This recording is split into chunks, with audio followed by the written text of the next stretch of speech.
গত 25শে December London থেকে তারেক রহমান বাংলাদেশে ফিরেছেন এবং তখন তিনি ট্রাভেল পাস নিয়ে ফিরেছিলেন। আমাকে বেশ কয়েকজন বলেছে যে ভাইয়া এই ট্রাভেল পাস তো এটার ডিউরেশন বোধহয় 3 সপ্তাহ বা 4 সপ্তাহ এরকম। তো উনি কি ট্রাভেল পাসের ডিউরেশন শেষ হলে ফিরে যাবে কিনা? তো ট্রাভেল পাসের বিষয়টা হলো বাংলাদেশে আসার জন্য, এবং যেহেতু তিনি বাংলাদেশের নাগরিক, তিনি একটা পাসপোর্ট পেতে পারেন, সুতরাং তার তো ট্রাভেল পাস রিইউজের দরকার নাই। সো ট্রাভেল পাসের ডিউরেশনের জন্য তাকে ইংল্যান্ডে ফিরে যেতে হবে এমন কোনো কথা নেই বলেই আমার ধারণা।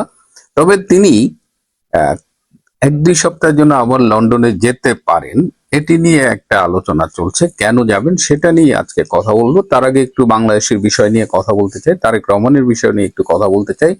তারেক রহমান কি অলরেডি প্রধানমন্ত্রী হয়ে গেছেন? এই আলোচনাটা কিন্তু উঠে আসছে, কারণ যেভাবে তাকে প্রোটোকল দেওয়া হচ্ছে, সরকারি প্রোটোকল বলেন, সেনাবাহিনীর প্রোটোকল বলেন, এটা সাধারণত রাষ্ট্রপতি বা প্রধানমন্ত্রী ছাড়া কেউ পায় না। তিনি ফুল দিতে গেলে তার সাথে সেনাবাহিনী যান, তিনি যেখানেই যান শ্রদ্ধা জানাতে যান সেনাবাহিনী যান, তিনি কাঁদলে তাকে টিস্যু এগিয়ে দেন, সেও সেনাবাহিনীর একজন উচ্চ পদস্থ কর্মকর্তা, অ্যাডজুটেন্ট জেনারেল।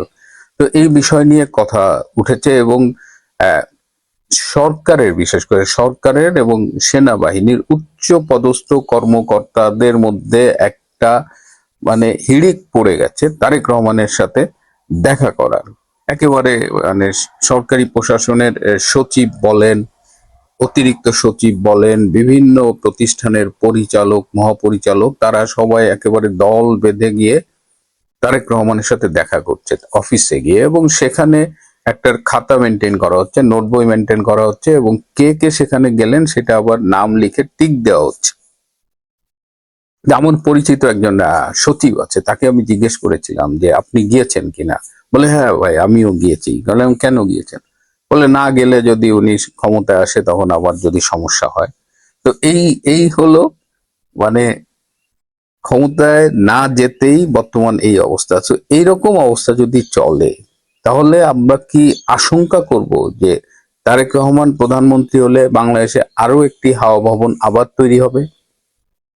যারা এই একদম নতুন প্রজন্ম, 15-20 বছর বয়স বা প্রথমবার ভোটার হলেন, তারা হয়তো জানেন না বাংলাদেশে হাওয়া ভবন বলে একটা ভবন ছিল, যেটা ছিল দুর্নীতির প্রতীক। 2001 থেকে 2006 সাল পর্যন্ত যখন বিএনপি জামাত জোট ক্ষমতায় ছিল, তখন এই হাওয়া ভবনে তারেক রহমানদের অফিস ছিল, এবং এই হাওয়া ভবন থেকেই বাংলাদেশের সরকারি বড় বড় ব্যবসা বাণিজ্য তদবির এগুলো কন্ট্রোল করা হতো, এবং বড় বড় টেন্ডারে 10% হাওয়া ভবনকে কমিশন দেওয়া হতো, যে কারণে অনেকেই তারেক রহমানকে তখন মিস্টার 10% বলতেন। দীর্ঘদিন তিনি বিদেশে নির্বাসনে ছিলেন, তিনি ফিরে এসেছেন, অনেকেই বলছেন তিনি অনেক বদলে গেছেন। যেহেতু তিনি পশ্চিমা গণতান্ত্রিক দেশে সময় কাটিয়েছেন, তিনি নিশ্চয়ই সেখানকার গণতান্ত্রিক ব্যবস্থা দেখেছেন। কিন্তু তিনি বাংলাদেশে আসার পরে যে বিষয়গুলো আমরা দেখছি তাতে আশাবাদী হওয়ার পাশাপাশি আশঙ্কাও কিন্তু থাকছে। কিন্তু কেন এই ঘটনাগুলো ঘটছে সেটা আমরা ঠিক বুঝতে পারছি না। বাট এই যে ঘটনাগুলো ঘটছে, এই যে সবাই যে তারেক রহমানের কাছে হুমড়ি খেয়ে পড়ছেন, এবং এইটা সেনাবাহিনীর মধ্যেও এই ট্রেন্ডটা লক্ষ্য করা গেছে, উইচ ইজ ভেরি ব্যাড। কারণ আর্মি একটা ডিসিপ্লিন ফোর্স, এটা ধরেন একটা চেইন অফ কমান্ড আছে, কিন্তু এখন যে যেভাবে পারে তারেক রহমানের সাথে লাইন গার্ড করার চেষ্টা করতেছে। তো এর ফলে আর্মির চেইন অফ কমান্ডও বেশ থ্রেটেন্ড হয়ে যাবে ভবিষ্যতে, বা অলরেডি হয়ে গেছেও হয়তো। আবার আর্মির ভেতরে অনেক কথাবার্তা হচ্ছে তারেক রহমানকে ঘিরে, সেগুলো আমি প্রকাশ্যে এখানে আনতে চাই না। কিন্তু এই যে তারেক রহমানকে ঘিরে যে উন্মাদনা তৈরি হয়েছে, এবং তারেক রহমানকে ঘিরে যে সরকারি বেসরকারি প্রোটোকল দেওয়া হচ্ছে, যেটা তিনি আহ, আইন অনুগভাবে পান কিনা, সেই প্রশ্ন যখন উঠছে, তখন জামাতে ইসলাম কিন্তু একেবারে চুপ করে বসে নেই। কারণ জামাতে ইসলাম মনে করে তারেক রহমান এসে তাদের বাড়া ভাতে ছাই দিয়েছে। কারণ খালেদা জিয়া ছিলেন অসুস্থ, তারেক রহমান দেশের বাইরে, জামাত মোটামুটি ক্ষমতায় চলেই গিয়েছিলেন। তো তারা এই তারেক রহমানের প্রতি যে সবার যে হুমড়ি খেয়ে পড়া, এটা তারা মোটামুটি আহ, উদ্বিগ্ন বলা যায়। মানে রাজনীতির দুটো হিসেব।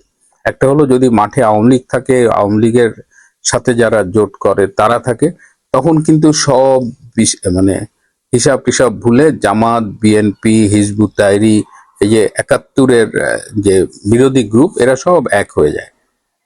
কিন্তু যখন আওয়ামী লীগ মাঠে নেই, তখন আবার এই জামাত বিএনপির মধ্যে কিন্তু একটা হিচিং লেগেই থাকে, এবং সেই হিচিংটা এখন জামাত উদ্বিগ্ন হচ্ছে। জামাত ডক্টর ইউনূসকেও এই বিষয়টিতে জানিয়েছে, এবং ডক্টর ইউনূসও বিষয়টা খুব কেয়ারফুলি অবজার্ভ করছে। এবং তারেক রহমান ব্যক্তিগত আলোচনায় বলেছেন যে he doesn't trust doctor Yunus at all. যদিও তারা ফোন আলাপ করে, অনেক কথাবার্তা বলে, কিন্তু তারেক রহমান এবং আমার ধারণা ডক্টর ইউনূসও পরস্পরকে আসলে গভীরভাবে বিশ্বাস করে না, যা একটা স্বার্থের কারণে তারা এই মুহূর্তে একটা বিন্দুতে অবস্থান করছে। সো ডক্টর ইউনূসও কেয়ারফুলি মনিটর করছে, এবং জামাতের সাথে মিলে, বিকজ আমি বারবার বলেছি ডক্টর ইউনূসের পছন্দ হলো জামাতকে ক্ষমতায় আনা, এবং জামাতকে ক্ষমতায় আনলে তিনি রাষ্ট্রপতি হতে পারবেন, এইটা তার দীর্ঘদিনের খায়েশ। কিন্তু সেইখানে একটু ঝামেলা হয়ে গেছে তারেক রহমান আসায়। এবং আমি আবারও বলছি যে বিশ্বের যে সেরা নির্বাচনটা বাংলাদেশে হবে, সেটা আদৌ হবে কিনা সেই টেনশন তো আছেই। তো সেই জায়গায় এখন এরকম শোনা যাচ্ছে যে ইউনূস তো আসলে খুব মাস্টার প্লেয়ার, তো নানা রকমের ঘিরিঙ্গি করে, সে একটা বিকল্প ঘিরিঙ্গি কথা মাথায় রেখেছে। যদি দেখে যে তারেক রহমান খুব বেড়ে যাচ্ছে, সবাই তারেক রহমানের কাছে যাচ্ছে, তাহলে হয়তো এ মাসের মধ্যেই তাহলে জামাতকে দিয়ে তারা একটা গন্ডগোল বাধায় দিতে পারে। এবং সেক্ষেত্রে এমনও প্ল্যান ডক্টর ইউনূসের আছে যে জামাত দাবি তুলবে যে তারা নির্বাচন মানে না, এবং তারা বিভিন্ন ইস্যুতে আন্দোলন গড়ে তুলবে। হাদির একটা ওপেনিং আমি বলে রেখেছি, তারা হাদি হত্যার বিচার চাই বলে একটা শাহবাগে একটা এন্ট্রি রেখে দিয়েছে। তাদের আসলে ইস্যুর অভাব হবে না, সেক্ষেত্রে তারা এই নির্বাচন বাতিলের দাবি তুলতে পারে তারেক রহমানকে ঠেকানোর জন্য। এবং যদি নির্বাচন বাতিল করতে পারে, বা ইউনূস তখন এই এই আন্দোলনের প্রেক্ষিতে হয়তো বলবে যে এই নির্বাচন হবে না, শুধু গণভোট হবে, এটাও একটা প্ল্যান আছে। আবার জামাত আরো একটা প্রস্তাব দিয়েছিল তারেক রহমানকে যে আসেন আমরা একসাথে জাতীয় সরকার করি, সব নির্বাচনের দরকার নেই, জাতীয় সরকার করে আমরা ৪-৫ বছর চালাই দিই। কিন্তু তারেক রহমান সেই প্রস্তাবে রাজি হন। এইরকম নানামুখী অনিশ্চয়তা কিন্তু এখনো চলছে। কিন্তু এই প্রশ্ন যে তারেক রহমান কেন এত প্রোটোকল পাচ্ছে, এর পাশাপাশি যেটা দিয়ে শুরু করছিলাম, যে শোনা যাচ্ছে যে তারেক রহমান ১ বা ২ সপ্তাহের জন্য লন্ডনে যেতে পারেন। লন্ডনে যদি তারেক রহমান যান, তাহলে বুঝতে হবে যে বাংলাদেশের রাজনীতিতে একটা ঝামেলা আসতেছে আর কি। সো এইটা একটা ইন্ডিকেটর হবে, কারণ তারেক রহমান ব্যক্তিগত আলোচনায় তার খুব কাছের ২-১ জনকে বলেছে যে তিনি হয়তো ২-১ সপ্তাহের জন্য লন্ডনে যাবেন। তো এইটা আমি একটু দেখবো আমরা যে তারেক রহমান আসলে লন্ডন যাচ্ছেন কিনা, কারণ এখনো রাজনীতির আকাশে যে অনিশ্চয়তার মেঘ, সেটা কিন্তু কেটে যায়নি। নির্বাচন নিয়ে এখনো নানামুখী কথাবার্তা শোনা যাচ্ছে। নির্বাচন কমিশনের প্রস্তুতি নিয়ে তো বলেছি, তারা তেমন ভাবে সিরিয়াসলি কাজ শুরু করেনি। এখন সব আলোচনায় বিএনপি এবং তারেক রহমানকে ঘিরে, এবং তারেক রহমানকে কেন্দ্র করে যে ঘটনাগুলো ঘটছে। আপনাদেরকে আজকে একটা গল্প শোনাবো। সেই গল্পটা শোনানোর পূর্বে আর একটা ভিডিও আপনাদেরকে দেখাতে চাই। কুকিং এর লেভেল, গোলাম মাওলা রনি, আমি তাকে নিয়ে অনেক সমালোচনা করেছি, অবশ্যই সেটা যৌক্তিক এবং গঠনগত সমালোচনা। যৌক্তিক কিংবা গঠনগত সমালোচনার বাইরে গিয়ে আমি ব্যক্তি আক্রমণ কখনো কাউকে করি না, এবং গোলাম মাওলা রনিকেও আমি কখনো করি নাই। গোলাম মাওলা রনি এক এক সময় এক এক রূপ ধারণ করে, পোল্টিবাজি করে, গিরগিটির মতো আচরণ করে, কিন্তু এন্ড অফ দ্য ডেতে গিয়ে গোলাম মাওলা রনি তার যে কোয়ালিটি কুকিং করার মতো, এটা কিন্তু বাংলাদেশের অন্যান্য টকশো বিশ্লেষক কিংবা বাংলাদেশের অন্যান্য রাজনৈতিক বিশ্লেষক কিংবা গণমাধ্যম কর্মী এদের মধ্যে নাই। মাঝে মধ্যে এমন চমৎকার বিষয় কাব্যের মতো করে বলে, কবিতার মতো করে বলে, যেগুলা শুনলে অনেক হাসি পায় এবং ভালো লাগে, এবং অনেক ক্ষেত্রে সেগুলো বাস্তব হিসেবেই আমরা দেখতে পাই।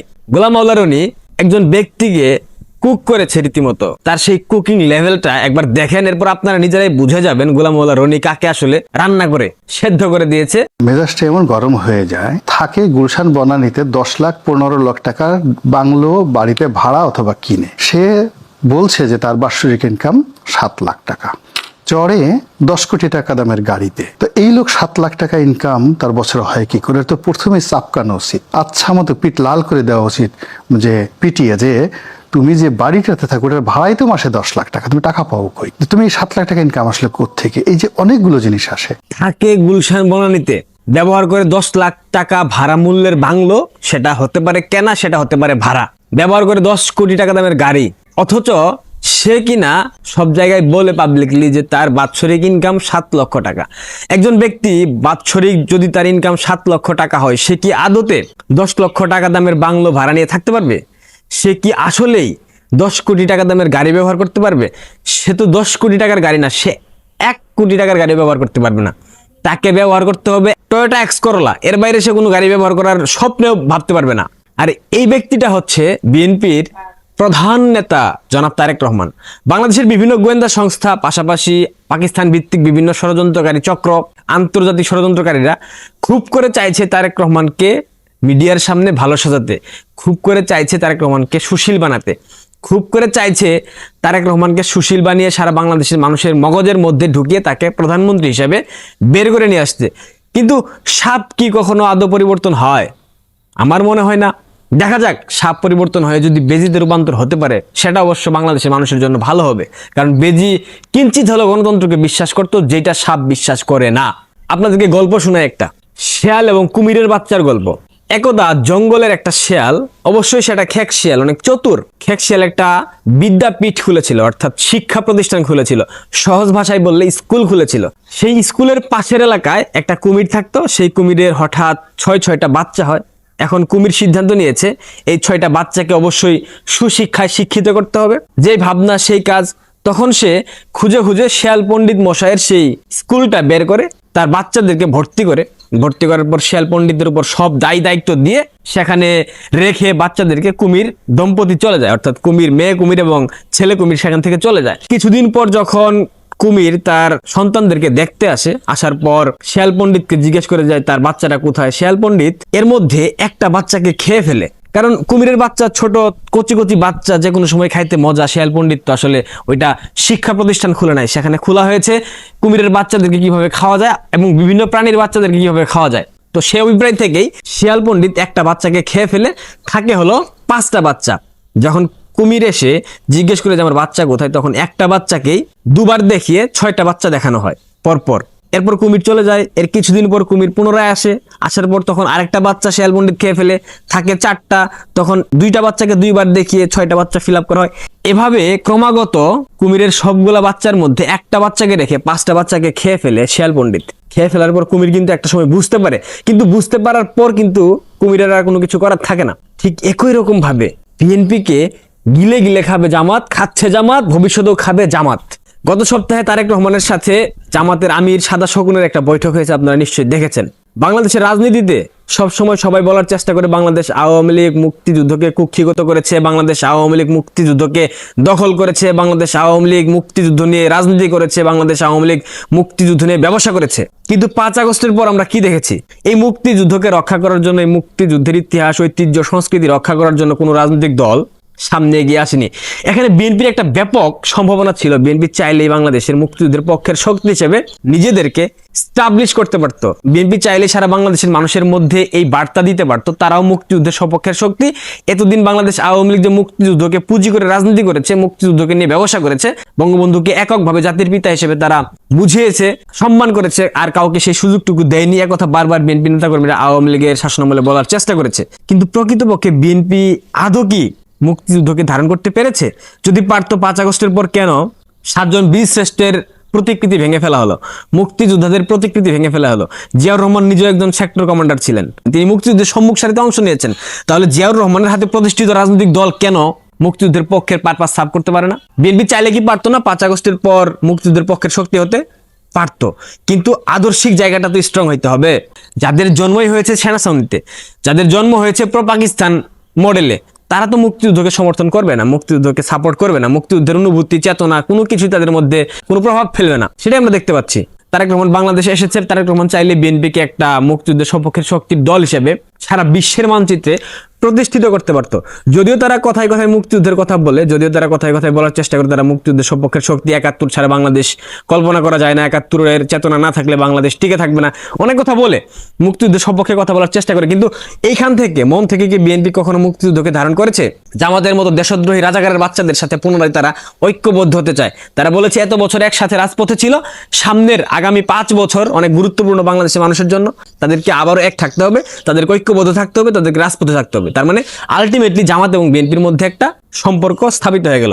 আমরা যেটা ভেবেছিলাম 55 বছরের সংসার জীবন ছেড়ে বিএনপি হয়তোবা আলোর পথে ফিরে আসবে, হয়তোবা স্থিতিশীলতা রাজনীতিতে বিশ্বাস করবে, হয়তোবা গণতন্ত্র ফিরিয়ে নিয়ে আসার চেষ্টা করবে, হয়তোবা বিএনপি জামাতের সঙ্গ ত্যাগ করে তারা নিজেদেরকে একটা গণতান্ত্রিক রাজনৈতিক শক্তি হিসেবে প্রতিস্থাপিত করবে, তারা নিজেদেরকে মুক্তিযুদ্ধের সপক্ষের শক্তি হিসেবে বাংলাদেশের মানুষের কাছে প্রিয় পাত্র হিসেবে পরিণত হবে। কিন্তু না, কয়লা ধুইলে যেমন ময়লা যায় না, বিএনপির চরিত্র ঠিক তেমন, বিএনপিকে ধুইলে কখনোই ময়লা যাবে না।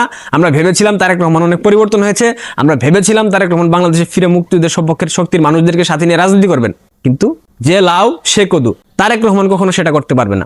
বিএনপি নেতাকর্মী যারা আছেন, আপনাদের সবার উদ্দেশ্যে বলি, বাংলাদেশের লিবারেল প্রগতিশীল মুক্তিযুদ্ধপন্থী যে মানুষগুলো আছে, এবং বিশেষ করে আওয়ামী লীগের একটা বিশাল অংশ ভেবে নিয়েছিল যে অন্ততপক্ষে বাংলাদেশের রাজনীতিতে জামাতের মতো মৌলবাদী শক্তিকে ক্ষমতা নিয়ে আসা যাবে না, ক্ষমতায় নিয়ে আসার জন্য মন্দের ভালো হলো বিএনপিকে তারা ভোট দেবে, তারা দেওয়ার জন্য মনোনিবেশ করেছিল। যদি বিএনপি জামাতের সাথে সম্পর্ক ত্যাগ করতে পারতো সেক্ষেত্রে, এখন যেহেতু বিএনপি আবার জামাতের সাথে সম্পর্ক জোড়া লাগিয়েছে, সেক্ষেত্রে এই লিবারেল প্রগতিশীল মুক্তিযুদ্ধের সপক্ষের শক্তি এবং বাংলাদেশ আওয়ামী লীগের একটা বিরাট অংশের ভোটাধিকার হয়তোবা সেটা হতে পারতো 20%, হতে পারতো 30%, হতে পারতো। তারা কিন্তু এখন আর বিএনপিকে ভোট দেবে না, কারণ তারা বুঝে গেছে বিএনপি পরিবর্তনশীল নয়, বিএনপি যা ছিল তাই আছে তাই থাকবে। সো কেন তারা বিএনপিকে ভোট দেবে? হয় রিজনটা কি? কোনো রিজন নাই। এখন বুঝুক বিএনপি জামাতের সাথে জুট করে কি হবে, বিএনপির আলটিমেটলি লাভটা কি? কোনো লাভ নাই। মৌলবাদী শক্তি হিসেবে বাংলাদেশের বুকে আবারও প্রতিষ্ঠিত হলো। একটা চমৎকার সুযোগ ছিল বাংলাদেশপন্থী রাজনীতি করার, একটা চমৎকার সুযোগ ছিল মুক্তিযুদ্ধের সপক্ষে ঢাল হয়ে দাঁড়ানোর, কিন্তু বিএনপি সেটা পারে নাই। তারেক রহমানের মতো অথর্ব, বিএনপির শীর্ষ পর্যায়ের মতো অথর্ব মূর্খদের এই ধরনের প্রবণতা কাজই করে নাই, দেখতেই তো পাচ্ছি আমরা। সো জামাতের সাথে সম্পর্ক করেন, সম্পর্ক ঠিক করেন, জামাতের সাথে সংসার করেন, আরো কয়েকটা বাচ্চা কাচ্চা পয়দা করেন, কিন্তু আলটিমেটলি বাংলাদেশের রাজনীতি থেকে একটা সময় জামাত টিকে থাকবে, বিএনপি টিকে থাকতে পারবে না, কারণ বিএনপির কোনো আদর্শিক জায়গা নাই। জামাতের একটা আদর্শিক জায়গা আছে, একটা মতাদর্শ আছে, তারা মুক্তিযুদ্ধের বিপক্ষের শক্তি, তারা 71-এর রাজাকারদের উত্তরসূরি, তারা মুক্তিযুদ্ধকে ধারণ করে না, তারা বাংলাদেশকে ধারণ করে না, তারা বাংলাদেশকে আবার পাকিস্তান হিসেবে ফিরে পেতে চায়। কিন্তু বিএনপি এমন একটা দল এখানে মুক্তিযুদ্ধও চায়, পাকিস্তানও চায়। সো দুই নৌকায় পা দিয়ে কেউ কখনো নদী পার হতে পারে না, বিএনপিও সেটা পারবে না। অদূর ভবিষ্যতে বাংলাদেশ আওয়ামী লীগ যখন ক্ষমতায় ফিরবে, মুক্তিযুদ্ধের সপক্ষের অন্য কোনো রাজনৈতিক দল দাঁড়িয়ে যেতে পারে, কিন্তু বিএনপি ভেঙে যাবে, এটা আপনারা নিশ্চিত থাকতে পারেন। কিন্তু জামাতের আদর্শ টিকে থাকবে, কারণ জামাত তাদের আদর্শে অনর, তাদের আদর্শ থেকে তারা কখনো বের হয়নি, তারা এখন অব্দি 71-এর মুক্তিযুদ্ধের জন্য ক্ষমা প্রার্থনা করেনি। সো আপনাদেরকে বুঝে নিতে হবে, বিএনপির মতো মধ্যমপন্থী দল কখনো বাংলাদেশের রাজনীতিতে বেশি দিন সার্ভাইভ করতে পারবে না। ভবিষ্যৎ রাজনীতি যেদিকে আগাচ্ছে সেই ক্ষেত্রে এটা একেবারে ইম্পসিবল। বাংলাদেশে দুইটা দলই টিকে থাকবে, মুক্তিযুদ্ধের সপক্ষের শক্তি একমাত্র বাংলাদেশ আওয়ামী লীগ, এবং মুক্তিযুদ্ধের বিরোধী শক্তি জামাত, সবাইকে নিয়ে টিকে থাকবে, বিএনপি মাঝখান থেকে বিলীন হয়ে যাবে। Tarique Rahman, tata bye bye, ভালো থাকবেন।